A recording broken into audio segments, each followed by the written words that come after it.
Okay, here we are. Hello, everybody, and welcome to this Friday, November the 4th episode of Between Two Teachers. And this is where we talk about educational issues nationwide, statewide, and locally. So I am Consuelo Lara. And I am Madeline Cronenberg. And we begin every episode with you with our land acknowledgement, where we pause to acknowledge that we have gathered on the ancestral territory of Huichin, which is part of the unceded land of the Chochenyo and Karkin speaking Muwekma Ohlone people. We remember their continued connection to this region and give thanks to them for allowing us to live, work, learn, and pray on their territory. We offer our respect to their elders and all Ohlone people, past and present. And we ask you to continue in the fight for justice for the Muwekma Ohlone people who have not been given the federal recognition, the tribal recognition that they deserve, and that was taken away from them. So please help us in supporting them, and Google Justice for Muwekma, or go to the links in our Trello page, which we will link to here. And you can find the link to Justice for Muwekma and see what you can do to support the restoration of their tribal rights. Absolutely. Every month is Native American Heritage Month for us.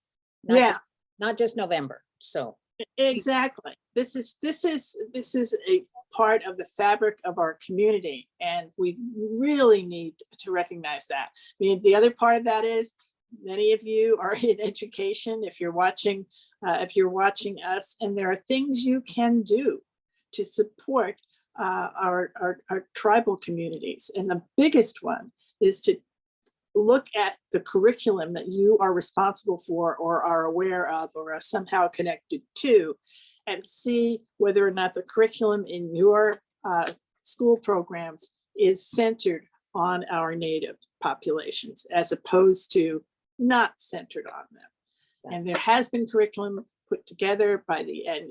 It exists on the East Bay Park District website. And if you look for that and put in Ohlone curriculum, you'll get it. And you can share that out with the teachers that you have in your district, because this really does give you curriculum developed from the Native perspective. yes, It's a big deal. And we do talk about it every week. And certainly this month is no exception, but next month we'll do it too, because this is something that's really an important part of who we are. Yes. Moving forward, I also want to ask you to, another thing we are is a social media network, and we ask you to like us and share us out, and please subscribe. The news this week, we're just going to talk about educational news, national and otherwise. And one of the big things I wanted to share out that happened this week, and you can certainly find this online, and that is the Supreme Court hearings on affirmative action in higher education.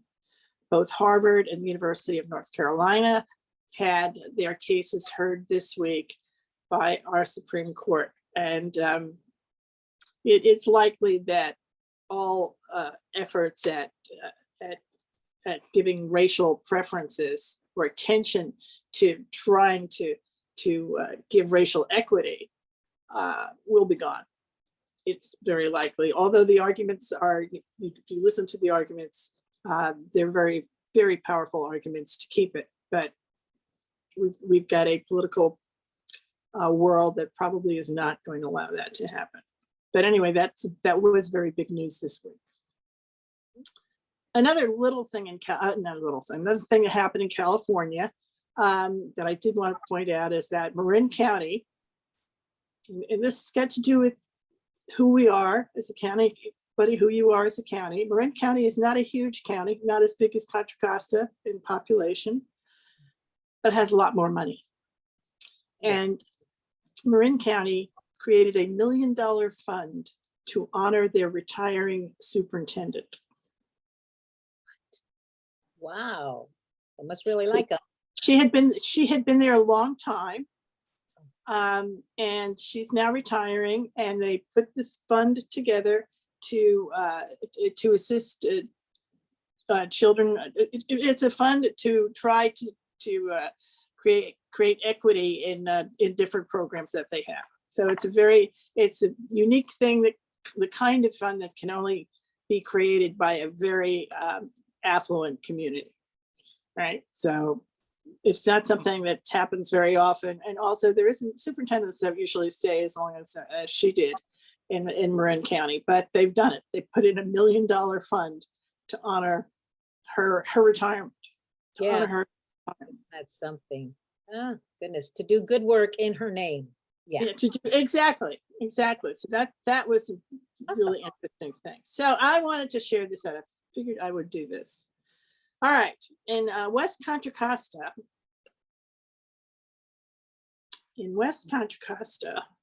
this was hard to talk about without seeing it. During the last school board meeting, we were discussing complex change. Now, this is what school boards do, right? And new superintendents do. They manage change. And I just wanted to point this out. I think it makes a big difference to see it. The areas of change, and this is a graphic that's been used in many different places. I was going to give specific attribution to it, and I'll give it on the Trello. But you just need to know it's more than one. There's more than one organization. Cornell is one. Number of organizations use this graphic.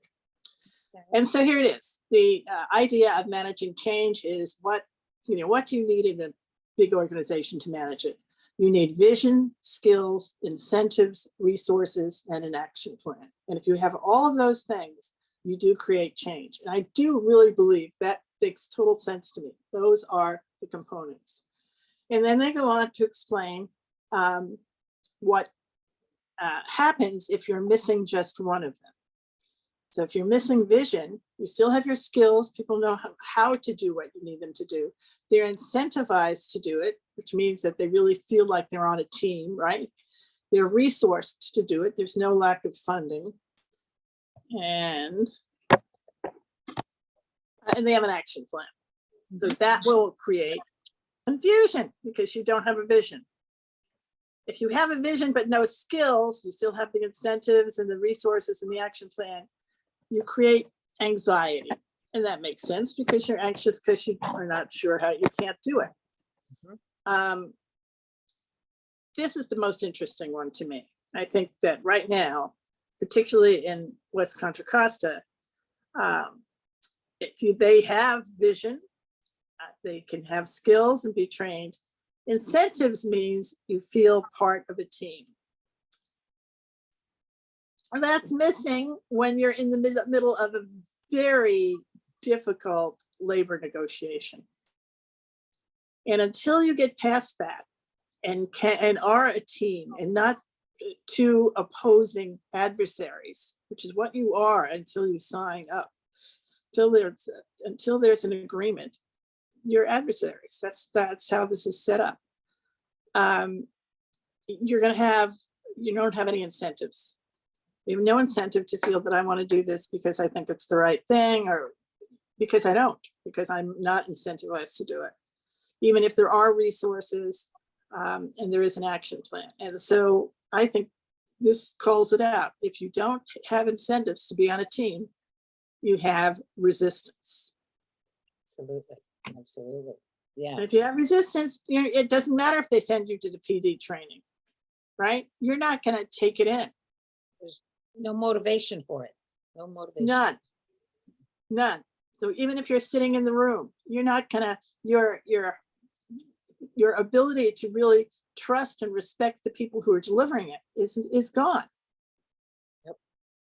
It's not there. And that's what resistance is. And I think that needs to be, that's why I brought this up, because I really did want to call this out, that for the superintendent Hurst and for anyone else who's doing this.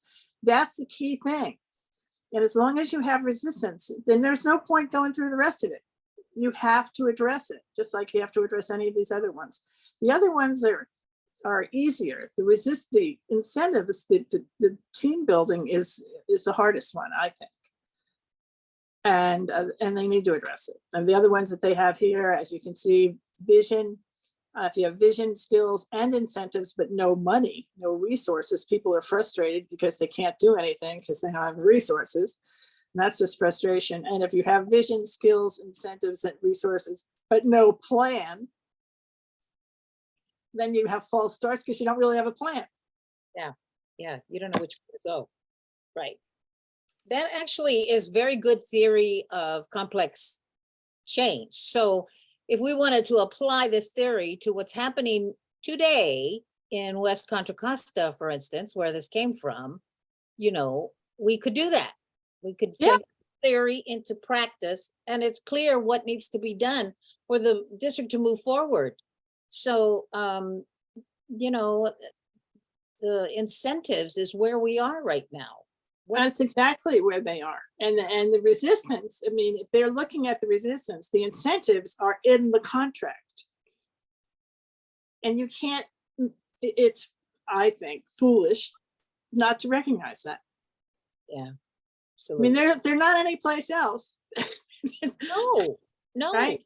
You can't have a conversation that's, where one party is saying, I'm being paid $20,000. I can leave tomorrow and make $20,000 a year more.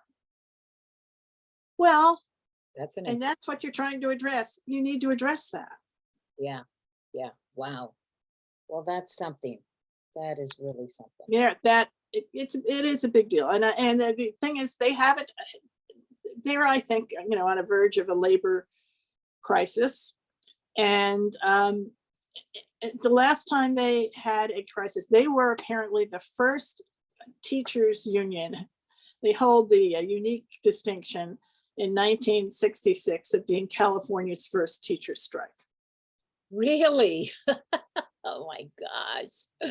Wow. And that may happen again. Well, it may happen again. So I hope it doesn't. I hope that they really do come to a conclusion soon.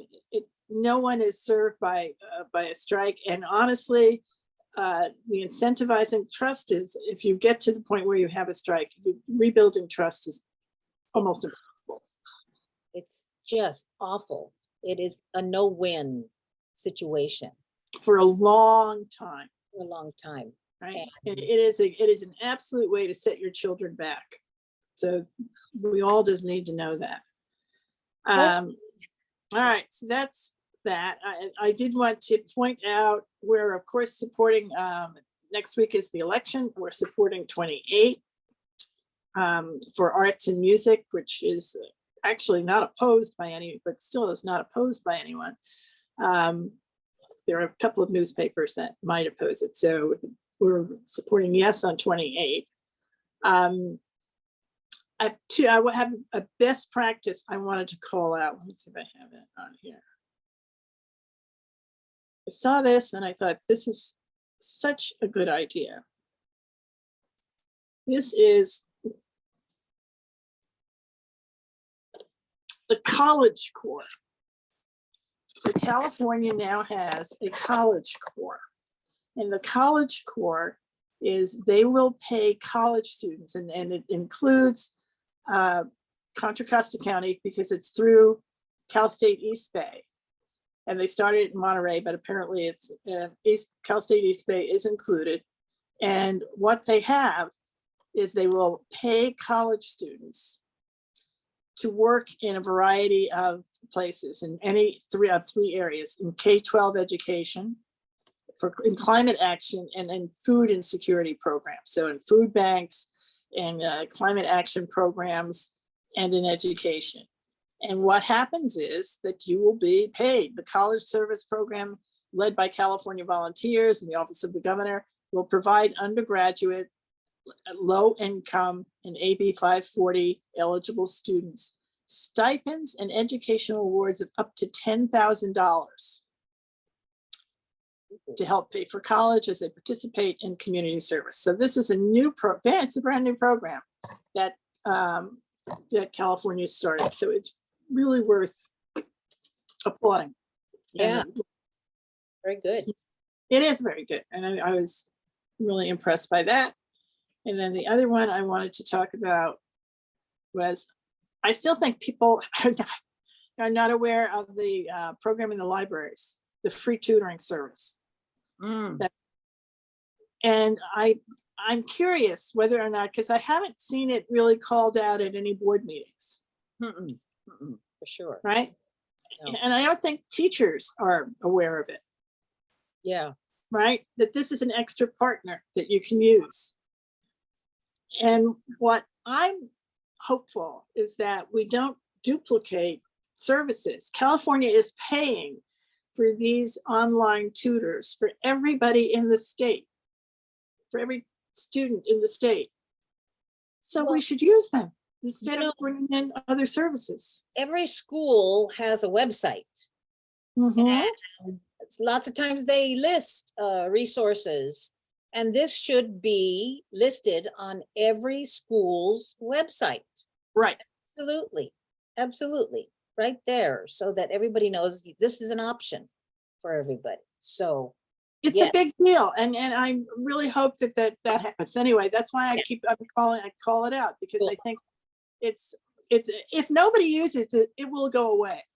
yes, yes, it will. Right, just like anything else. And then that's really shame on us. They put it in. So it's one of these things where we really need to keep letting people know this is, you don't have to be in your library, although that's a good place to start. Libraries are a good place to be to begin with. They are incredibly wonderful resources for our students. Absolutely. But we need to use this. Yes. And Right. now this one is for you. Oh, yes, that's great. Thank you for that, putting that up. So this last week I went to the K-12 School Safety and Security Summit.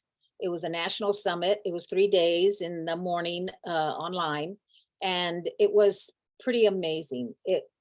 The resources, the experts, the subject matter, it just covered everything. Their day one was all about violence prevention and your intervention teams and reporting. Then there was a discussion about mental health, school climate, and how to de-escalate situations. So identifying potential situations, I think we talked about that before, about the red flags. And so there was a lot of discussion about that. And I have to tell you that presenters, many of them experts in their field, and a couple of them were parents of children. Their children had been in a school shooting. So they were serious about this. And this was some of the best practices I've seen in a long time, but it gives you the foundation of what we're talking about. And it's actually more serious than we realize. So day two was about cybersecurity and online behavior. That schools are real targets for hackers because schools tend to have low funds. So there's not a lot of protection there. There's not a lot of personnel watching. And you think, well, what can they do if they hack into a school? Well, getting students' information leads to parents' information. And with the parents' information, they can get into other areas. So it's very complicated, and they always emphasize training. And the reason we need to do that is there's so much turnover and there's just so much change. So we need to have constant training on these things. Cyber safety and online behavior, ransom attacks. There's been a lot of that, and they're saying don't ever pay, report it. And it's a big risk though. So cybersecurity was a whole day. Then the last day, day three, yesterday, was about physical security. And that's something we've talked about here, doors and locks, and just procedures and policies and what the environment should look like, or, as we're building new schools, taking into consideration all of these things. And again, it just came back to training, training, training, and it was so well done. So they called themselves CISA, which is the Cybersecurity Infrastructure Security Agency, CISA. And so this was their first national summit, and there's tons of resources, absolutely. Just so many resources that we could all use. And I think whoever is in charge at each district of security needs to know about all of these resources and be able to take them to their districts. So I totally agree. And I think the big thing is there has to be retraining because of the churn and the turnover in our staffing, right? And also, if you forget, you can, I mean, even if it's not too much to have it once a year or to have it to replay the importance of safety training, and you learn new things each time.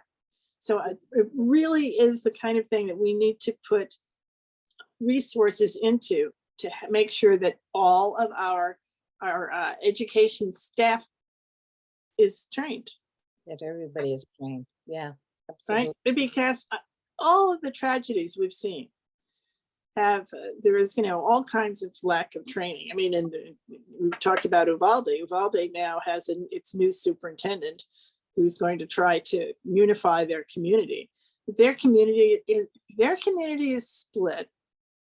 Not everyone is, I mean, it's interesting. In the other communities that had the tragedies, like in Sandy Hook, for example, they were not split because they all understood that everyone was there to understand what the tragedy was, and then the perpetrator was gone and he took his life, and that was that same thing happened here eventually, but their issue is the tremendous confusion around how the police handled it.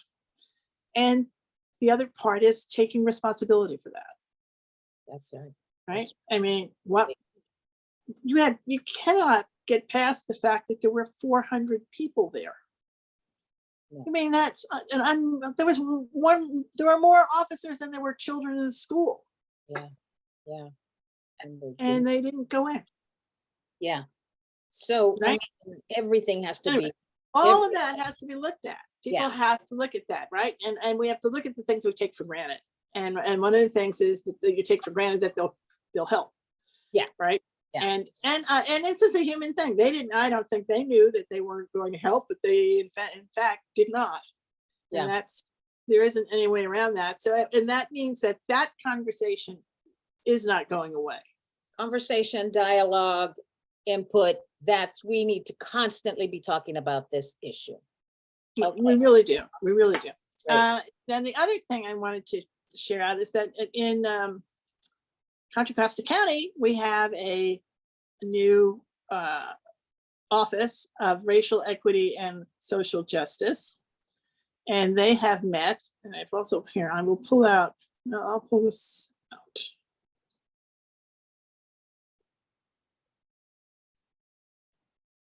Right, they met, and they've got a huge plan, but I just do want to say this was the controversial part of the conversation, and it's important for people to understand that we all have to. Let me read that. Let me read it. The pandemic and racial reckoning of 2020 have exposed and amplified the insidiousness of white supremacy and racial inequality with inequity within our counties, health, mental health, and education, criminal, legal, social services, child welfare, and other systems. These events have amplified both the resistance to and demand for radical transformation in our county systems. Very good. That is the area where there was discussion, because that statement made some of the members of the Board of Supervisors uncomfortable and they disagreed with it. And the fact of the matter is that statement came from a very diverse community of constituents in Contra Costa County who agreed on this. This is their lived experience. Yes. Yes. And it was, yeah, and it was a struggle for others to believe it, which is the big issue, right? Big issue. That's the problem. Yeah, that is a problem because it's not your lived experience. It's easy to just ignore it, just turn away. You don't have to pay attention to. You're not forced to. Like Right. people are. But what was interesting to me is within that is education. Yes. Yes. So. Right. And that exists in so many forms. And that's what we talk about. And that is addressed here in Contra Costa in this report. But we also need to address it at every board meeting on any level. Yeah. Yeah. And I'm on the county board of education. And so I look at institutional racism in an agency. And to me, it's clear you have racism that's institutionalized when you have disproportionality. If you have a disproportionate number of children of color who are receiving less than, or who are at the lower end of achievement, for whatever reasons, that's been institutionalized, and it's only confirmed that it's institutionalized when you call it out, you see it, and people say, oh, but that's just the way it is. That's the way it's always been. That's what, so then there's this, blinders that are on about, no, it doesn't have to be that way. We need to look at these processes and that get that disproportionality in place in the first place. So, right. Yeah. So that's, and have to pull them apart and really, disassemble them. So on every level, and even this is with all students. I mean, when you look at students and say they're not successful, well, there are reasons why, and the reasons can be the team that's serving them, which goes back to what we talked about before, the training and resources. How well trained are your teachers and educators? Are you given do you get additional tutoring? Do you take advantage of the tutoring that's available from the state? Has it been presented to you?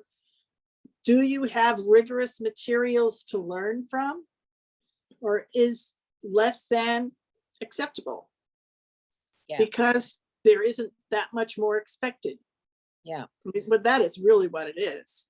Yeah, exactly. Not much is expected. So right? It's the tyranny of low expectations. That's what it is. Absolutely. So it's not easy and it's complex, and but it can be done, and this is such a great effort to push that along. And as a person on the board of education, I want to see how does this translate into our work at the County Office of Education. I'm really, really invested in that, for sure. It's a matter of really for everybody to move their lens, to change how you're looking at things, because that is really the issue. We've looked at things one way, and the way we've looked at it has given us the result we have today. Yeah, exactly. That's the thing. So we've got to make shifts, and that's what we're calling out here. So for everybody who's watching this, look at every piece of what you're doing to see where the inequities are, and then understand you are going to have to make decisions and pull funding from one place and another in order to make, and that's the hard decision. You're going to have to stop doing something that you're doing now in order to do more over here for the students that need it. And I'm very hopeful and optimistic about the leadership that's going to come from this office. I just think that's great. That's what we've needed, that kind of support and leadership in that area. And we just have to listen to them. Yeah. That's the thing, right? We have to be sure we listen to them. So next thing. The last thing I wanted to do was give a shout out. And my big shout out Yes, I have my background. Here it is. There you go. It's to every teacher everywhere who's had to do this. Oh my goodness, a float. Oh Yeah, my the God, freshman float. a freshman float. Freshman float from today's El Cerrito High School homecoming parade, Homecoming parade. right? Oh, And across the United States, there are homecoming parades and other big events that teachers have to go above and beyond to create. yeah, not in the job description, but those are the kinds of things you do for your kids. And you never know when you're going to be called in to back somebody else up, when you never even expected to do it, which can also happen to anybody, right? Yeah. And then, but there it is. The float is there along with many others. And it rolled into the competition this afternoon, which is happening right now. Oh my gosh, that's great. But it was a lot of fun. Everybody, the entire El Cerrito High School community was there to support it. As I know, across California and the rest of the country, people have had homecoming parades. This one is sort of a little late in the season. I don't know how it wound up being late, but it's probably one of the last ones anywhere because it's late to be coming home in November. But there it is. It's their homecoming parade. All right, very good. Okay, so we'll leave on that, and we will, Yes. the one other thing we want to remember to do is vote. Yes, vote. Please vote. Please So- vote. Please vote, especially on 28. 28 needs your support. And when we come back next week, we'll know the results. We'll know the results and we'll report out what we think about it. Yeah, we should. We'll know a lot of results next week that we can talk about. So, Yes, all So right. until- thank you, everybody.